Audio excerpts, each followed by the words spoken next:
দর্শক, করোনা আপডেটে আপনাদের স্বাগত জানাচ্ছি। আমি আকবর হোসেন সুমন। শুরুতেই জানাবো বিশ্ব পরিস্থিতি। বিশ্বজুড়ে করোনা ভাইরাসে আক্রান্তের সংখ্যা 4 কোটি ছাড়িয়েছে। আক্রান্তের 99%-এর 89,75,326 জন আছেন অল্প ঝুঁকিতে, আর বাকি 1%-এর 71,942 জন আছে উচ্চ ঝুঁকিতে। বিশ্বে এ পর্যন্ত আক্রান্ত হয়েছে 4,02,87,374 জন। মৃত্যু হয়েছে 11,18,396 জনের, আর সুস্থ হয়েছেন 3,12,21,710 জন। টানা এক সপ্তাহ আক্রান্তের সর্বোচ্চ রেকর্ড গড়লেও কমেছে মৃত্যুর সংখ্যা। একদিনে আক্রান্ত হয়েছে 3,24,927 জন, মারা গেছে 3,971 জন। আক্রান্ত ও মৃত্যু তালিকার শীর্ষে থাকা যুক্তরাষ্ট্রে আক্রান্তের সংখ্যা 83,87,799। মৃত্যু হয়েছে 2,24,730 জনের। আক্রান্তের দ্বিতীয় শীর্ষ দেশ দক্ষিণ এশিয়ার ভারতে করোনা সংক্রমিত হয়েছে 75,48,238 জন। মৃতের সংখ্যা 1,14,642। মৃত্যু তালিকার দ্বিতীয় শীর্ষ দেশ ব্রাজিলে মৃতের সংখ্যা 1,53,905। আক্রান্তের সংখ্যা 52,35,344। দেশটিতে সুস্থ হয়েছে প্রায় 47 লাখ আক্রান্ত ব্যক্তি। রাশিয়ায় আক্রান্তের সংখ্যা 13,99,334। মৃতের সংখ্যা 24,187। সুস্থ হয়েছে 10,70,000-এর বেশি। আক্রান্তের পর পঞ্চম শীর্ষ দেশ আর্জেন্টিনায় করোনা সংক্রমিত হয়েছে 9,89,680 জনের। মারা গেছে 26,267 জন।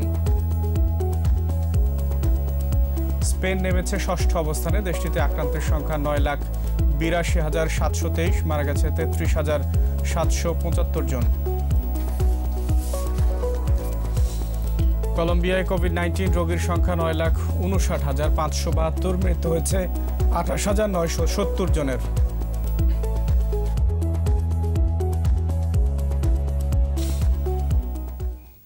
ইউরোপের দেশগুলোতে দ্বিতীয় দফায় করোনায় ভাইরাসের সংক্রমণ ভয়াবহ রূপ নিচ্ছে।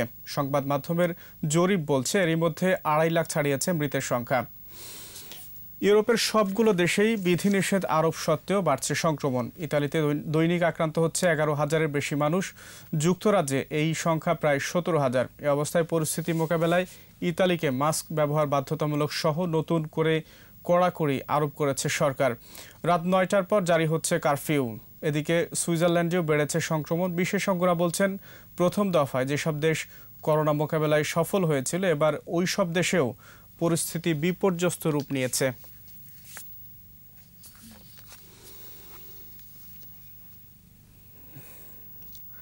জেনে নেব স্বাস্থ্য অধিদপ্তরের সবশেষ তথ্য।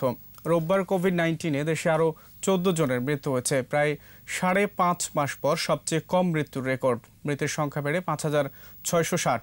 স্বাস্থ্য অধিদপ্তরের ওয়েবসাইটে করোনা সংক্রান্ত তথ্য বলছে, 225তম দিনে দেশে 110টি ল্যাবে 11,866টি নমুনা পরীক্ষায় শনাক্ত হয়েছে 1,274 জন।